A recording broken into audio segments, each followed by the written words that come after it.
అధికార టీఆర్ఎస్ పై మెతక వైఖరి సరికాదంటూ ప్రతిపక్ష నేత జానారెడ్డిపై సొంత పార్టీ ప్రజా ప్రతినిధులే మండిపడ్డారు. మహా ఒప్పందం గ్యాంగ్స్టర్ నయీం కేసు విచారణపై జానా కామెంట్స్ కాంగ్రెస్ కు నష్టం చేసేలా ఉన్నాయంటూ సీఎల్పీ భేటీలోనే పార్టీ నేతలు ఆరోపించారు. చర్చించాల్సిన ప్రజా సమస్యలు ఎక్కువగా ఉన్నందున అసెంబ్లీని 15 రోజుల పాటు సమావేశపరచాలని సీఎల్పీ డిమాండ్ చేసింది.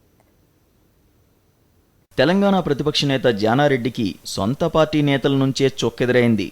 అసెంబ్లీ సమావేశాల నేపథ్యంలో అనుసరించాల్సిన వ్యూహంపై కసరత్తు కోసం శాసనసభ కమిటీ హాల్లో సీఎల్పీ భేటీ జరిగింది. ప్రతిపక్ష నేత జానారెడ్డి అధ్యక్షతన జరిగిన ఈ భేటీకి కాంగ్రెస్ ఎమ్మెల్యేలు, ఎమ్మెల్సీలు, ఎంపీలు హాజరయ్యారు. 3.5 గంటల పాటు సాగిన ఈ భేటీలో అసెంబ్లీ సమావేశాల్లో అనుసరించాల్సిన వ్యూహం కంటే ఇటీవల జానారెడ్డి చేసిన కామెంట్స్ పైనే నేతలు ఎక్కువసేపు చర్చించడం విశేషం. ప్రాణహిత వద్ద 152 మీటర్ల ఎత్తులో ప్రాజెక్టు నిర్మించేలా మహారాష్ట్రతో ఎలాంటి ఒప్పందం జరగలేదంటూ జానారెడ్డి అంగీకరించడాన్ని కాంగ్రెస్ నేతలు ఈ భేటీలో లేవనెత్తారు.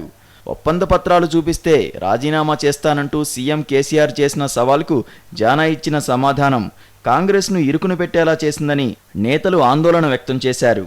మహా ఒప్పందం చారిత్రక తప్పిదమంటూ ఇక అసెంబ్లీలో ప్రభుత్వాన్ని నిలదీసేది ఎలా అని నేతలు జానాని ప్రశ్నించారు.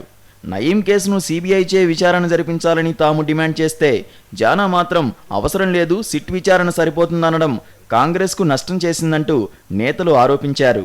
సొంత పార్టీ నేతలే తనను టార్గెట్ చేయడంతో జానారెడ్డి గంటన్నర పాటు వివరణ ఇచ్చుకున్నారు. తన వ్యాఖ్యలను ఓ పత్రిక వక్రీకరించిందని, సొంత పార్టీ నేతలే తనను టార్గెట్ చేయడం వల్ల కాంగ్రెస్కే నష్టమని జానా వివరణ ఇచ్చినట్టు సమాచారం. అసెంబ్లీ సెషన్స్లో ఎప్పటికప్పుడు సమన్వయం చేసుకుంటూ ఒకే అభిప్రాయాన్ని వ్యక్తం చేయాలని కూడా నేతలు నిర్ణయించుకున్నారు. వ్యవసాయం, సాగునీరు, ప్రాజెక్టులు, భూసేకరణ, సంక్షేమం, టీఆర్ఎస్ ఎన్నికల హామీల అమలు వంటి అంశాల్లో చర్చించాల్సిన 18 సమస్యలను గుర్తించామని ఎమ్మెల్యే సంపత్ అన్నారు. తెలంగాణ రాష్ట్ర ప్రజల్లో ఎన్నో అపోహలు వస్తున్నటువంటి ఈ నయీం ఎన్కౌంటర్ కేసులో కూడా ఉన్నటువంటి డైరీని బయటపెట్టాలి. పెద్ద ఎత్తున టీఆర్ఎస్ నాయకులు నయీం అండ చూసుకొని వేల కోట్ల రూపాయలు సంపాదించి అదే అక్రమ సొమ్ముతో మళ్ళీ రాజకీయం చేస్తూ ఉన్నారు. కనుక వారందరి పేర్లు బయటికి రావాలంటే ఈ నయీం కేసును విచారించడానికి అని చెప్పి సిబిఐ ఎంక్వైరీని కూడా డిమాండ్ చేస్తూ ఉన్నాం. కరువు విలయ తాండవం చేస్తూ ఉంది.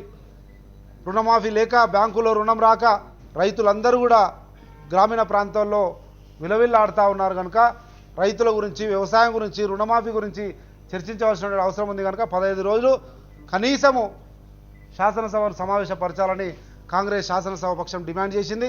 ఈ యొక్క డెట్ రిలీఫ్ కమిషన్కి రిటైర్డ్ హైకోర్టు జడ్జిని వెంటనే ఏర్పాటు చేసి దాని కార్యాలయాన్ని కూడా ఏర్పాటు చేసి ఒక స్పష్టమైన ప్రకటన విడుదల చేయాలని చెప్పి ప్రభుత్వాన్ని కోరడం జరుగుతుంది.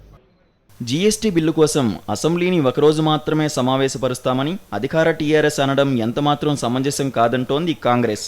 సభా వ్యవహారాల సలహా సంఘం భేటీలో అసెంబ్లీని 15 రోజుల పాటు నిర్వహించాల్సిందే అని పట్టుబడతామంటున్నారు కాంగ్రెస్ ఎమ్మెల్యేలు.